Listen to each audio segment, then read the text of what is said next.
Baru-baru ini ada cukup banyak diskusi di media sosial tentang ajaran sesat Vatikan II bahwa orang Muslim dan Kristen menyembah Allah yang sama. Posisi Katolik yang benar adalah bahwa orang-orang Muslim serta orang-orang kafir lain yang menolak keilahian Yesus dan Tritunggal Maha Kudus tidak menyembah Allah Maha Esa yang benar. Pada perkara ini ada banyak orang yang disesatkan dengan parah oleh para pembela Vatikan II yang jujur saja bukan hanya tidak beriman, namun juga tidak akrab atau tidak jujur tentang ajaran tradisional Gereja Katolik soal perkara ini.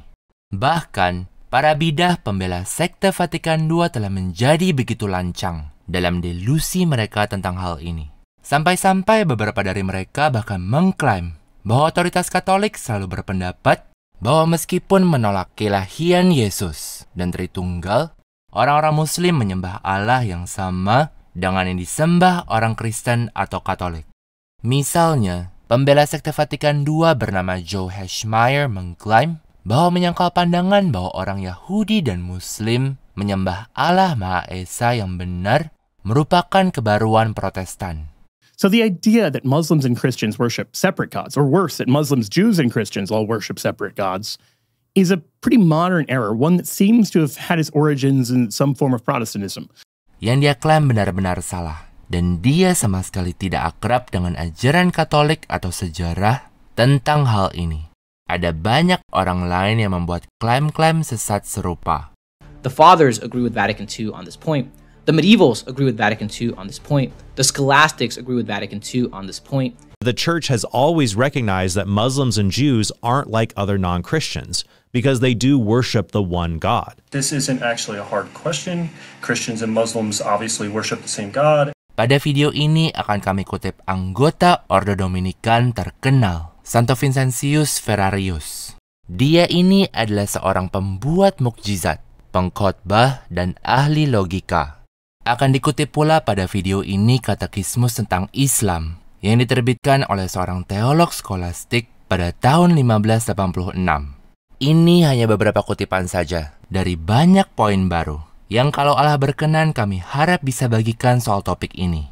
Setahu kami, ini akan menjadi pertama kalinya kutipan ini diterjemahkan ke dalam bahasa Inggris dari bahasa Latin.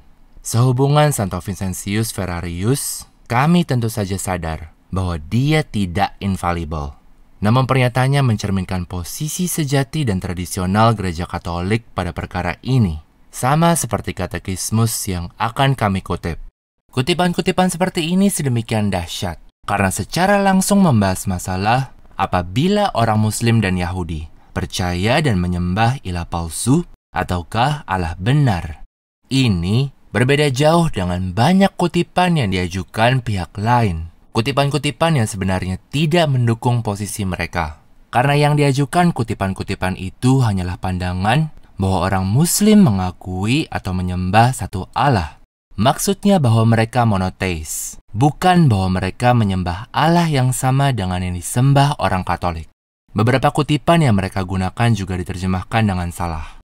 Sumber pernyataan Santo Vincentius adalah salah satu khotbah masa prapaskahnya yang dimuat dalam volume Latin abad ke-17 dari karya-karyanya yang diterbitkan oleh seorang Dominikan. Santo Vincentius menyatakan, tanda kutip, demikian juga orang yang berkepercayaan sesat tentang Allah membuat dan menyembah berhala. Dan karena itu orang Yahudi dan Sarasin, yaitu Muslim, yang tidak percaya bahwa Allah Maha Esa adalah Bapa dan Putra dan Roh Kudus, membuat berhala bagi diri mereka sendiri dan sesosok ilah baru yang bukan Bapa atau Putra atau Roh Kudus. Dan tidak ada ilah seperti itu di dunia, karena Allah Maha Esa yang benar adalah Bapa dan Putra dan Roh Kudus. Dan karena itu mereka menyembah berhala dengan membuat bagi diri mereka sendiri ilah baru yang bukan Bapa dan seterusnya.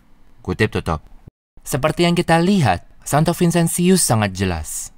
Akibat menyangkal Allah Tritunggal, orang-orang Yahudi dan Muslim menyembah berhala dan ilah palsu baru, dan bukan Allah Maha Esa yang benar. Teks khotbahnya dalam bahasa Latin bahkan menggunakan kata yang sama dengan yang digunakan Vatikan II, adorant, untuk mengajarkan hal yang berkebalikan dengan ajaran Vatikan II. Sekte Vatikan II bukan gereja Katolik, melainkan kontra gereja akhir zaman yang sudah dinubuatkan, seperti yang dijelaskan oleh materi kami.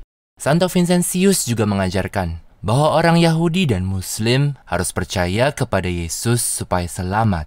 Ini adalah dogma Katolik. Sekarang, dengan sudah terungkapnya petikan ini, hampir bisa dipastikan bahwa sesudah ini, petikan ini akan dipost dan dikutip oleh banyak orang lain tanpa referensi ke tempat mereka melihatnya pertama kali, yaitu di materi kami. Riset kami sering diperlakukan seperti itu. Itulah sebabnya penting menonton video kami, berlangganan buletin kami, dan membagikan materi kami serta situs internet kami. Semoga di dalamnya, dengan bantuan rahmat Allah, Anda menemukan informasi terpenting untuk membantah kebohongan serta distorsi tak terhitung jumlahnya yang sedang disebarkan para bidah terhadap iman Katolik yang satu dan sejati di zaman kita. Kalau Allah berkenan, kami berencana membahas lebih banyak lagi pada topik ini. Dan itu termasuk membantah argumen-argumen menyesatkan yang sedang dibuat orang tentang topik ini. Patut dicatat juga bahwa Santo Yohanes Chrysostomus mengatakan hal yang sama tentang orang Yahudi seperti yang dikatakan Santo Vincentius. Santo Yohanes Chrysostomus berkata bahwa tidak satu pun dari mereka menyembah Allah karena mereka menyangkal putra. Ini seharusnya jelas. Santo Chrysostomus tentu saja akan menerapkan prinsip itu juga kepada orang-orang Muslim, sekiranya dia dulu hidup sampai zaman mereka. Petikan-petikan lain yang ingin saya bahas pada video ini berasal dari seorang teolog Sistersian terkenal bernama Petrus de Lorca, wafat di awal tahun 1600-an. Kami juga sudah mengutipnya di waktu lalu. Dia adalah seorang doktor teologi, jenderal superior dari ordonya di Spanyol. Dan dia menulis sebuah karya spesifik tentang sekte Muhammad atau Islam. Bahkan, dia menulis katekismus untuk orang-orang yang masuk Katolik dari Islam. Dengan demikian, dia ini seorang teolog skolastik dengan keahlian tentang Islam. Apa yang dia ajarkan? Soal perkara apakah orang Muslim dan Kristen memiliki dan menyembah ilah yang sama? Berikut yang dia tulis. Dan ini telah diterjemahkan dari bahasa Latin. Tanda kutip, pertama-tama, sekte itu, yakni Islam, syarat kebohongan tumpah ruah, seolah-olah syarat belatung yang didatangkan oleh Mahomet atas nama Allah. Maka kami akan dengan tepat menyebut ilah Mahomet pendusta, sekiranya Anda menggambarkannya sebagai ilah alih-alih iblis. Sebab terkait iblis, bapa segala dusta, dinyatakan dalam Injil bahwa dia adalah pendusta dan bapa segala dusta, yang seolah-olah dengan hak turun-temurun telah menyandang dusta sebagai warisannya. Namun mengenai ilah Mahomet, ia memberi Mahomet sarana untuk merebut seorang istri cantik dari budaknya untuk mempersatukan perempuan itu kepada dirinya sendiri untuk selama-lamanya, untuk menganiaya para hamba perempuan yang dibelinya, dan bahkan untuk menyimpan lebih banyak lagi. Sekiranya dia mampu memelihara mereka, akan kami katakan dengan tepat bahwa ilah Mahomet tidak kalah dengan iblis dalam hal berdusta, atau bahwa ilah Mahomet hendaknya justru dianggap sebagai iblis yang sama. Sebab tidak ada ilah yang berbuat hal-hal semacam itu, selain Baalim, Ashtaroth, atau dewa Ekron lain yang serupa dengan mereka ini. Kutip tutup. Ini benar-benar lebih dari jelas. Petrus de Lorca secara spesifik dan benar mengajarkan bahwa yang disebut-sebut ilah sesembahan Islam adalah iblis. Dan dia membandingkan ilah palsu sesembahan Islam dengan berbagai ilah palsu lainnya, termasuk yang disebut-sebut dewa-dewa Ekron yang disebutkan dalam Alkitab. Masih banyak lagi yang harus dibahas pada perkara ini, kalau Allah berkenan. Jadi, harap simak terus. Video ini hendaknya dibagikan untuk memerangi banyak kebohongan yang sekarang sedang disebarkan tentang hal ini. Untuk menganut iman Kristen sejati dan diselamatkan, orang harus menganut iman Katolik tradisional, seperti yang dijelaskan materi kami.